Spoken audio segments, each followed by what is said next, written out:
Selamat sore. Kami dari kelas A 2022 dari kelompok 2, saya yang bernama Nurwahini dan saya Vanessa Rahayu. Di pembelajaran video kali ini kita akan membahas mengenai 12 saraf kranialis pada manusia. Seperti yang kita tahu bahwasanya 12 saraf kranialis ini menginervasi bagian muka hingga bahu pada manusia. Ketika kita mengidentifikasi mendapatkan hasil yang abnormal, maka kita akan mengidentifikasi kembali bagian saraf mana di dalam otak manusia yang mengalami keabnormalan tersebut. Semoga video ini bermanfaat. Sebelumnya bisa dulu. terima kasih. Maskernya bisa dibuka ya.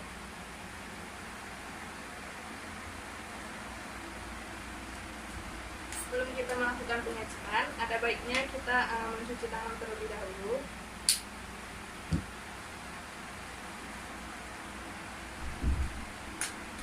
Lalu memakai sarung tangan.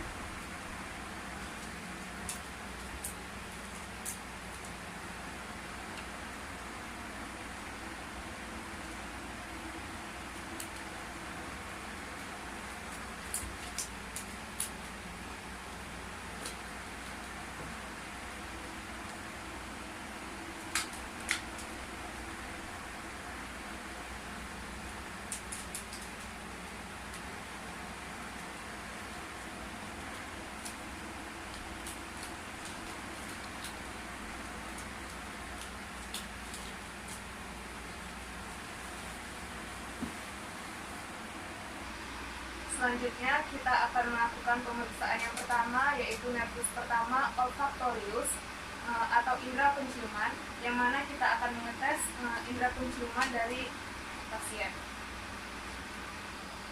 Mohon maaf Bu, apakah sebelumnya Ibu mulai? Tidak. Saya lihat dulu ya kondisi ibunya.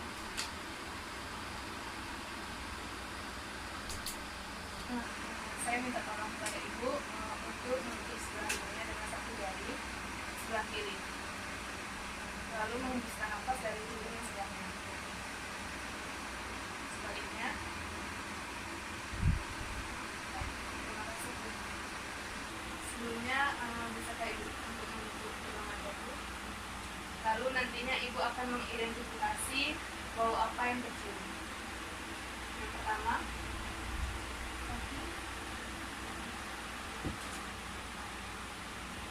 yang kedua,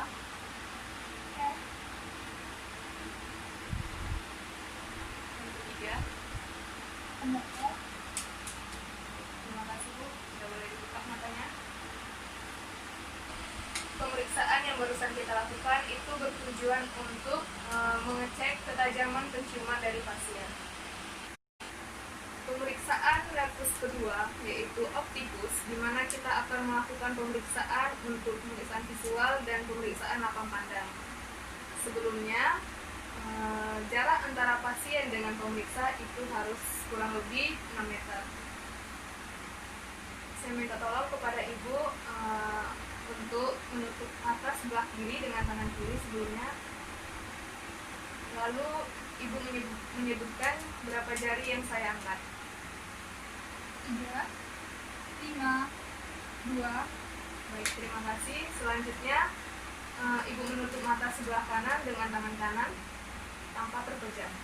Lalu menyebutkan angka berapa yang saya tunjukkan. 5, 2, 3. Baik, terima kasih Bu. Pemeriksaan kedua dari nervus kedua ini yaitu pemeriksaan lapang pandang dari pasien. Sebelumnya, saya minta tolong kepada Ibu untuk menutup sebelah matanya, mata kanannya, dan membuka mata kirinya, lalu menatap tengah hidung saya, dan tolong bilang batas kendali atau batas maksimal dari hidungnya ya. Masih. Baiklah, setelah ini mata sebelahnya bisa ditutup dan mata sebelah kanan dibuka, lalu dapat tengah hidung saya ya. Masih.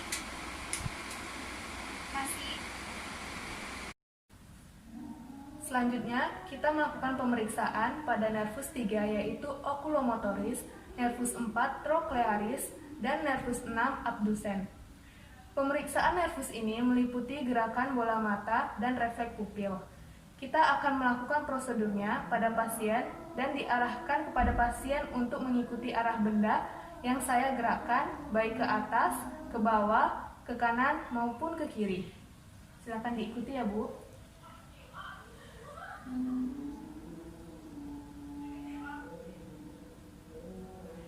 Baik, selanjutnya kita akan melakukan pemeriksaan refleks pupil. Yang pertama kita lakukan secara direct atau secara langsung, yaitu dengan mengarahkan cahaya ke arah bola mata pasien. Kita lihat pupilnya mengecil, di sebelah kiri juga pupilnya mengecil. Pemeriksaan kedua pada refleks cahaya, yaitu pemeriksaan secara indirect, dilakukan dengan cara memancarkan cahaya di sebelah mata pasien dan mengamati kondisi mata sebelahnya apakah mengalami miosis atau tidak pada pupilnya ketika refleks terkena cahaya. Di sini terlihat bahwasanya di sebelah mata di sebelah kanannya juga pupilnya mengalami pengecilan. Sebaliknya, di mata sebelah kanannya dipancarkan cahaya dan di sebelah kiri mata pasien pupilnya juga mengecil. Selanjutnya, kita akan memeriksa daya akomodasi dari pupil pasien dengan cara mendekatkan dan menjauhkan benda. Silakan diikuti ya, Bu.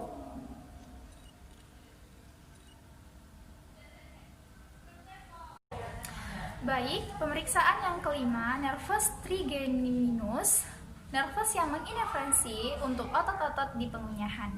Di dalam nervus yang kelima, kita akan memeriksa bagaimana fungsi motorik dan juga sensorik. Untuk pemeriksaan motorik, kita lakukan sebagai berikut. Kita meminta pasien untuk saling menggigit gigi, tolong saling merapatkan gigi dengan kencang. Kemudian kita akan meraba musculus masseter, ini tampak adanya kontraksi.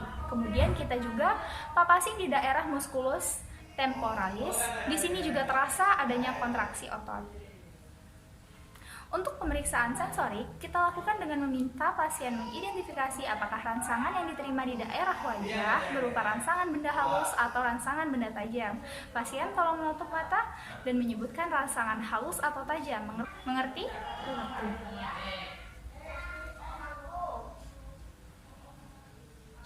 Halus, tajam, halus, tajam, halus, tajam.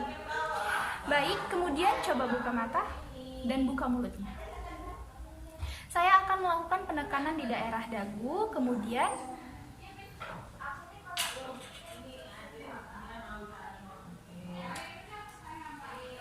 normalnya untuk pemeriksaan refleks menutup mulut pada saat kita melakukan penekukan pada jari kita, maka mulut akan mengatup dan menutup. Selanjutnya, yang ketujuh yaitu nervus facialis, kita akan melakukan pemeriksaan untuk sensoris dan motorik.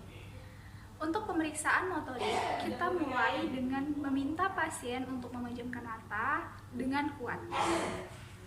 Saya akan mencoba untuk membukanya.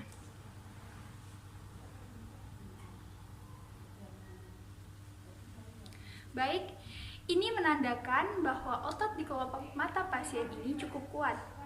Kemudian, meminta pasien untuk membuka mata. Buka matanya.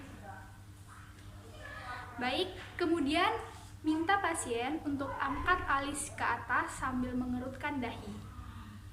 Silakan. Kita akan melihat apakah simetris atau tidak kanan dan kiri. Baik, cukup. Kemudian kita akan memperhatikan juga lipatan nasolateral.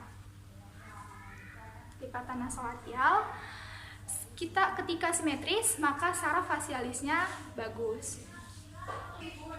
Kemudian kita minta pasien untuk mengerucutkan mulut. Baik, kemudian bersiul. Baik. Kemudian kita minta kepada pasien untuk mengembungkan pipinya. Saya akan coba untuk menekan.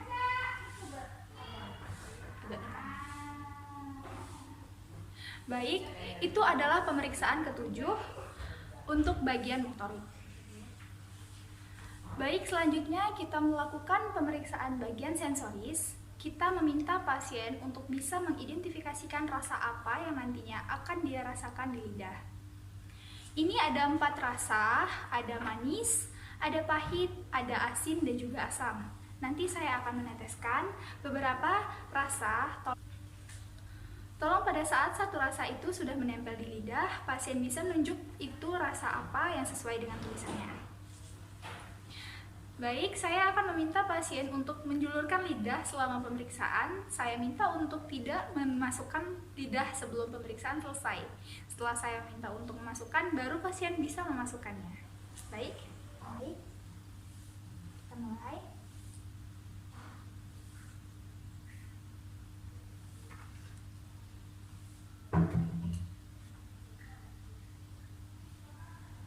Baik, kita mulai.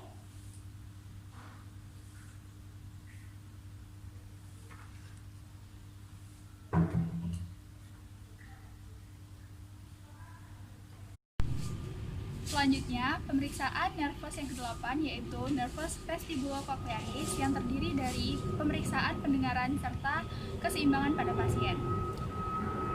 Pemeriksaan kali ini dilakukan dengan menggunakan alat yakni garpu tala.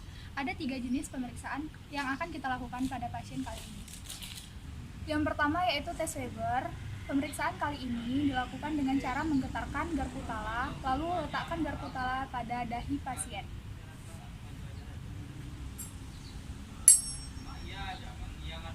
Lalu minta pada pasien untuk mengidentifikasikan apakah ada suara yang lebih keras pada salah satu telinga pasien. Apakah ada? Tidak.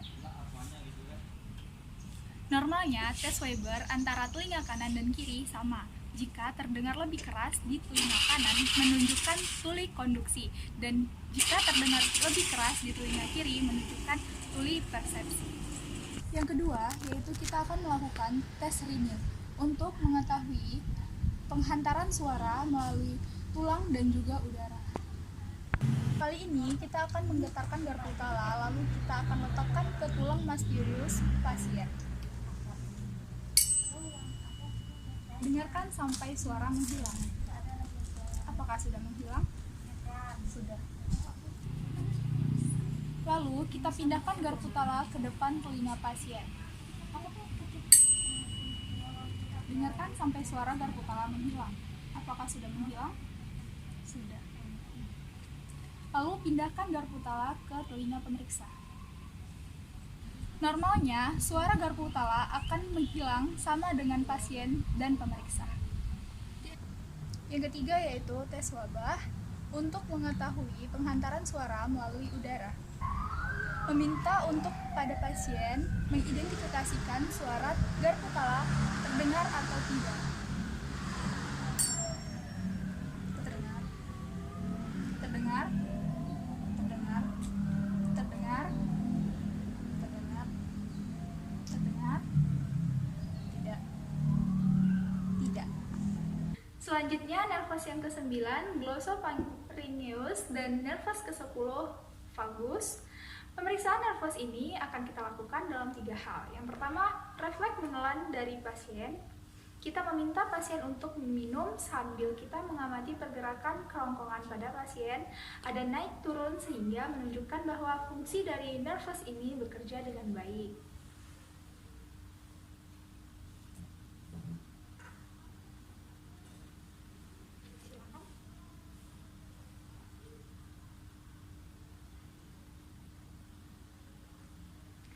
Ada pergerakan naik dan turun, sehingga ini menunjukkan bahwa fungsi dari nervus pasien bekerja dengan baik. Yang selanjutnya, letak ovula dan posisi pita suara pada pasien. Kita meminta pasien untuk membuka mulut dan mengeluarkan bunyi A. Kita lihat ovula ada di tengah. Silakan. A. Baik, yang ketiga, refleks untuk muntah pada pasien. Kita minta pada pasien untuk membuka mulut. Kita coba untuk menyentuh bagian belakang.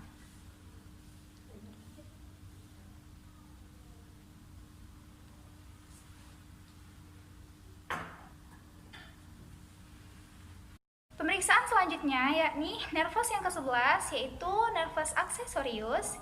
Kita akan melakukan pemeriksaan ini pada dua muskulus yaitu pada muskulus sternocleidomastoideus dan juga muskulus trapezius. Yang pertama, pemeriksaan muskulus sternocleidomastoideus, kita akan meminta pasien untuk menengok ke salah satu sisi dan kita mencoba menahan arah dari dagu pasien tersebut. Sekarang tolong ditengok ke sebelah kanan. Dan kita akan mencoba untuk mendorong sambil kita melihat otot sternocleidomastoideus di sebelah sini. Ini akan teraba adanya kontraksi. Baik. Kemudian kita lakukan hal yang sama pada sebelah kiri. Baik, teraba adanya kontraksi. Yang kedua, pemeriksaan yaitu muskulus trapezius. Kita akan melihat bagaimana kondisi bahu dari pasien. Normalnya bahu kanan dan kiri harusnya simetris, namun pada kondisi terjadinya paralesis maka bahu akan jatuh ke salah satu sisi.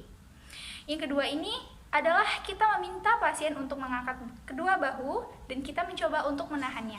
Tolong diangkat kedua bahunya dan kita coba untuk menahan ke bawah. Baik, dari pemeriksaan terlihat bahwa fungsi dari nervus yang ke-11 pada pasien ini baik. Yang selanjutnya yaitu nervus yang ke-12, nervus hypoglossus. Nervus ini menginervasi pada bagian bawah dari lidah sehingga fokus pemeriksaan ini akan kita lakukan pada bagian fungsi lidah tersebut. Pemeriksaannya ada dua gerakan. Yang pertama, kita meminta pasien untuk membuka mulut.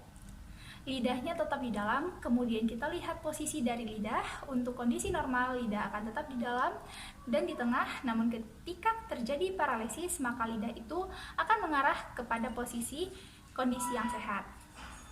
Jadi, misalnya pasien mengalami paralesis sebelah kiri, maka lidah di bagian dalam itu justru mengarah ke sebelah kanan.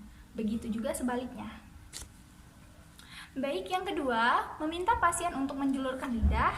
Silakan dijulurkan lidahnya, agak memanjang. Kita lihat posisi untuk orang normal, posisi lidah tetap di tengah. Namun, untuk kondisi paralesis, maka lidah yang berada di luar itu akan mengikuti posisi lesis. Jadi, pada pasien yang mengalami lesis sebelah kiri, maka lidah yang dijulurkan ke depan akan jatuh ke sebelah kiri. Dan jika lesis terjadi sebelah kanan, maka akan jatuh ke sebelah kanan. Demikianlah pemeriksaan ke-12 nervus cranialis pada tubuh manusia. Pemeriksaan tersebut pastinya akan sangat berguna bagi kita sebagai asesmen awal untuk mengidentifikasi apakah terjadi kelainan pada tubuh kita atau tidak. Semoga bermanfaat. Sekian dan terima kasih. Selamat sore.